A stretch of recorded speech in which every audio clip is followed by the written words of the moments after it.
Good evening. I'm Tina Tasaka with the Lotus Broadcast, and this is the Blast Up Podcast. And I am so pleased to be sitting here with Trevor. He is a fighter from Phoenix, Arizona. And you can see we are sitting in a boxing ring. This is really a first for me, so it's a little bit sweaty in here and a little bit of a workout area. Wouldn't you call it that, Trevor? I would say so. You get to be safe from this vantage point, though. I'd say nobody's going to punch you. I think you'll be okay. This is a true statement. I don't have to worry about anything. You got the best seat in the house. You think I've got some bodyguards to walk me out to my car? I think you'll be fine. I think that's a good thing. I think I might hang out here more often. But I got to tell you, there is a big fight coming up in Phoenix, Arizona. It is called King of the West. And these fighters, a lot of these fighters are from Phoenix, Arizona, and it is a big fight from Toro Productions. We're going to talk about that a little bit later. Before we do that, I want to talk to Trevor on how did you become a fighter? You know, I got started kind of early on. I played football for my high school. I was an athlete growing up. You know, I was always involved in sports, but Here in Arizona? Here in Arizona, yeah. Actually, Born and raised. Mesa, Arizona. Wow. So, Wow. Graduated from Mesa Mountain View High School. And during my senior year of track, I actually started boxing in the locker room, believe it or not. We had a pretty cool coach at the time who allowed us to bring boxing gloves for entertainment, as you would say. And, you know, it was just one of those things, you know, roughhousing in the locker room. And I ended up being pretty good at it. So, you know, going forward, I've met a couple of people who are like, hey, you should check out this boxing gym in Tempe. It's called Iron Gloves Boxing, and it's still there today. Really nice family-owned run place. They really gave me my start, and you know, I never thought anything of it. It was a new craft I wanted to learn. After going from football to graduating high school, trying to play college ball, and it was just, you know, let's give this a shot and see how it goes. And I loved it. I took on right away. There wasn't any boxing at your high school?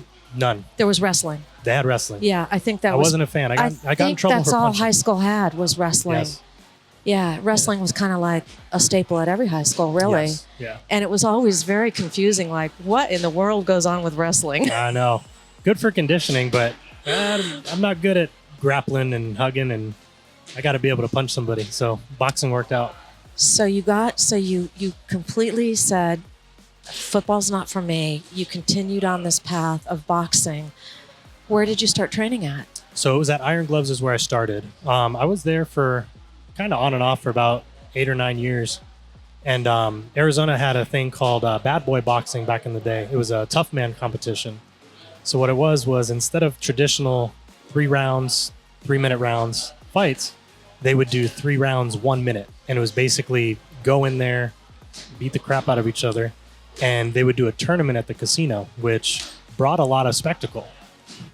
Which tribal casino did you guys go to? Originally, it was Fort McDowell Casino, which I believe is Weekopah now. It is. It's Yes. a Weekopah before they did their renovation. So it was where it was tented. It was tented. Yeah. It wasn't renovated yet. Out in the parking lot. Oh my gosh! Oh my True gosh! This classic is street fights. fascinating. Okay. But it was neat because it was a opportunity for people who weren't quite doing the amateur game and weren't quite professional yet.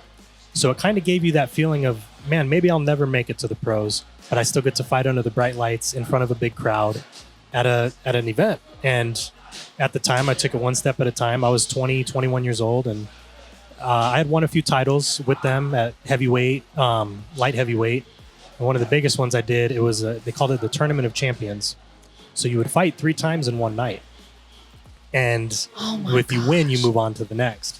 And I ended up winning the super heavyweight title, and that was kind of my claim to, all right, I think I'm done with this. Let's see if there's something else out there. So that's when I kind of got elevated with the thought of going professional. COVID happened, as everybody knows, and that really shut a lot of stuff down. But I had an opportunity. I was supposed to fight, I believe it was March 23rd of 2020. And the world shut down in March 13th. So in my head, I was like, wow, this sucks. I had the chance, but, you know, who knows what's going to happen? Nobody did.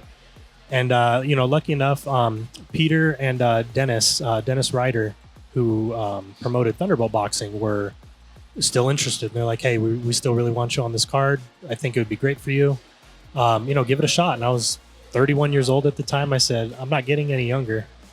let's do it. You know, I want stories to tell my kids, and my kids were old enough to enjoy sports. And it's neat to do that for them to see like, wow, Dad's not old, but I'm not young anymore, but you can still have opportunities later in life. And I think that's important for them to see. How much time were you spending working out a day? During COVID?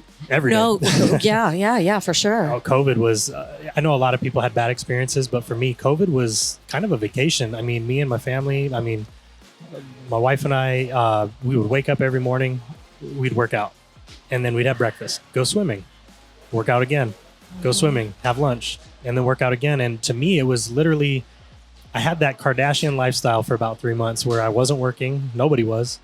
And it was like, wow, this is what it would be like to fully dedicate time to the craft.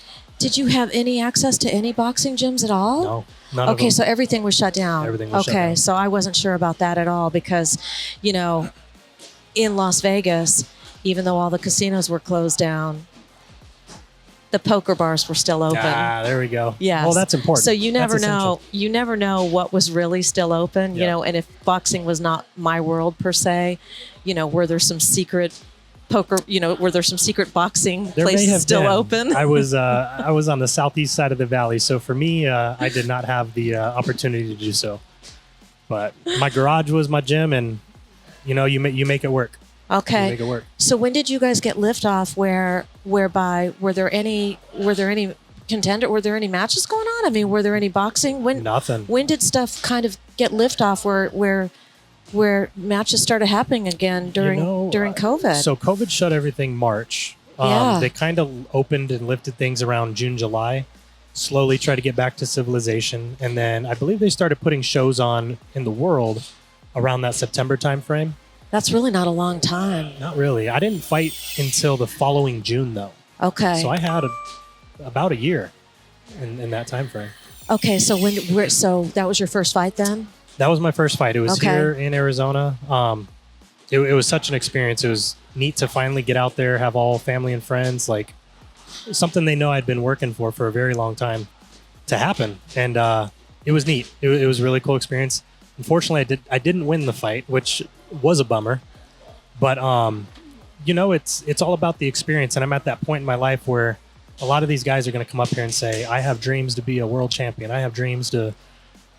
I'm 31. I'm realistic. My dreams, you got to start small and work your way up to big.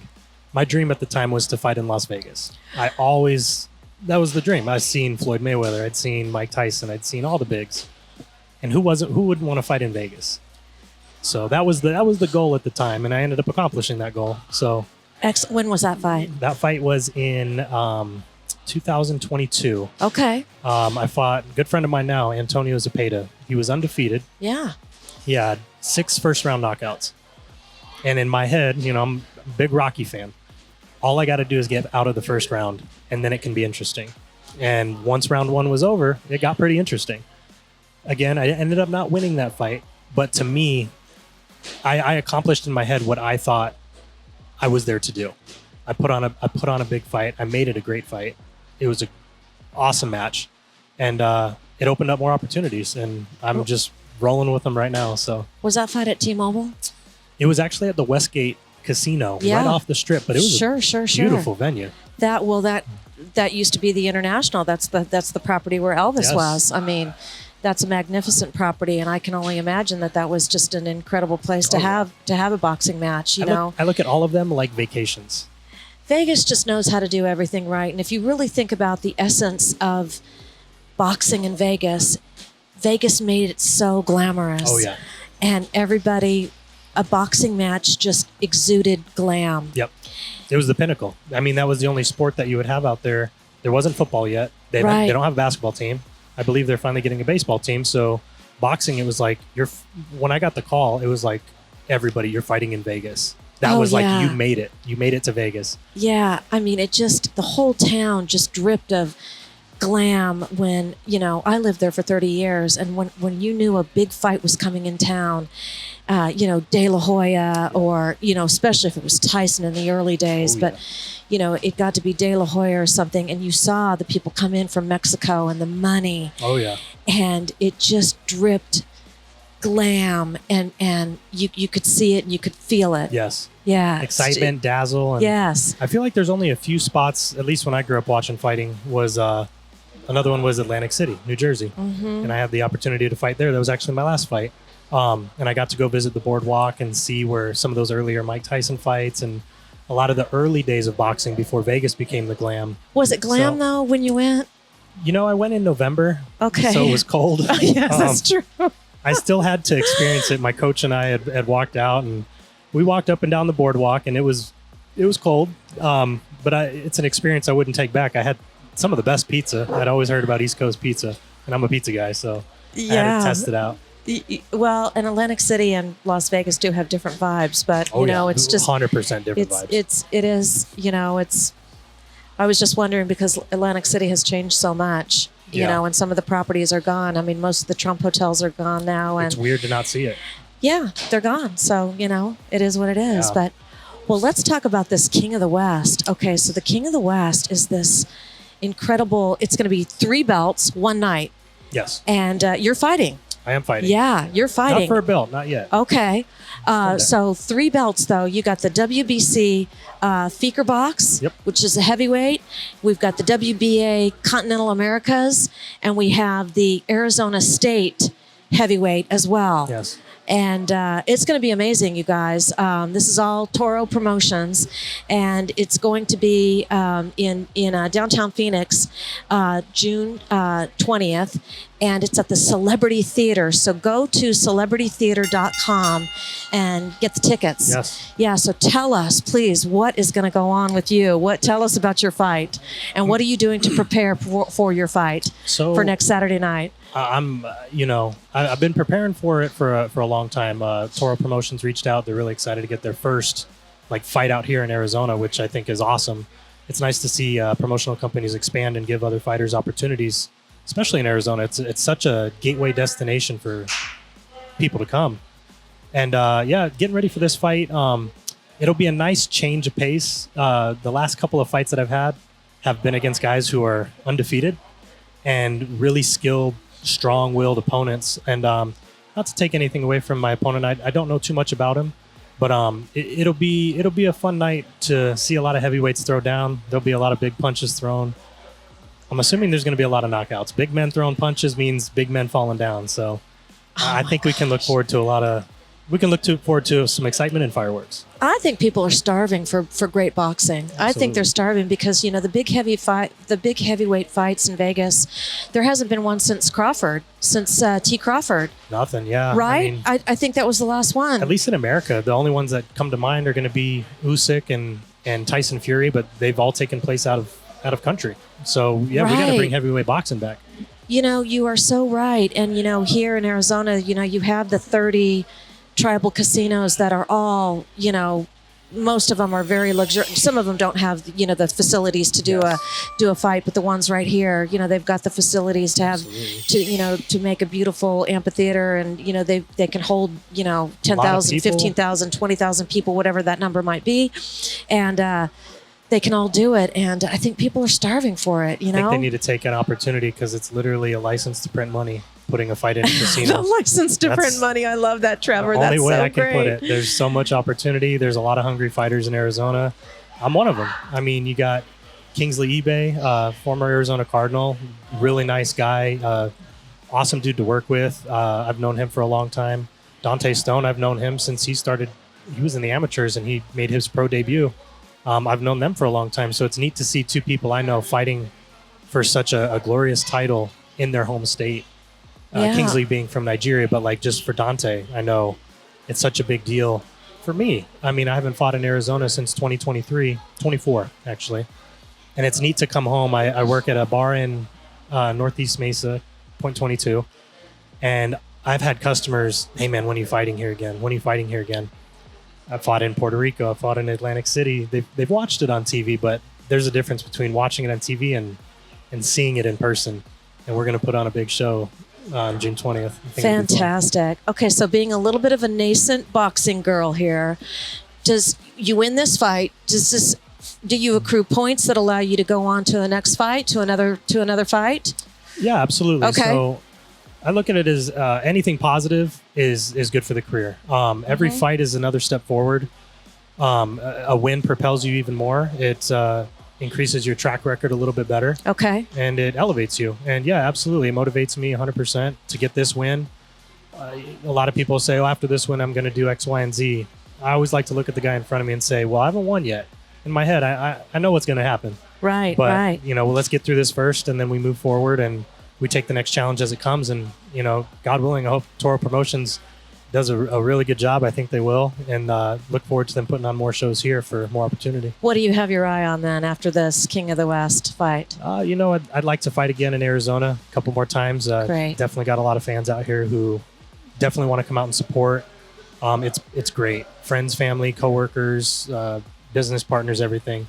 I think they make the sport. I mean, we put in all the work to make the fights happen, but you don't have boxing if you don't have fans. So looking forward, I definitely more fights here, and I want an ASU title at some point. I kind of got my eye on at some point. We got to get there. Great, I love that. I've Trevor. already fought in Vegas. I fought in Atlantic City. We need a bigger goal, and I think I've been on TV now. Let's bring some gold home. You betcha. Yeah. You betcha. And Arizona seems to be the Grand Canyon state here. So we'll make it a Grand Canyon belt for you, right? Heck yeah. Okay, that sounds real good.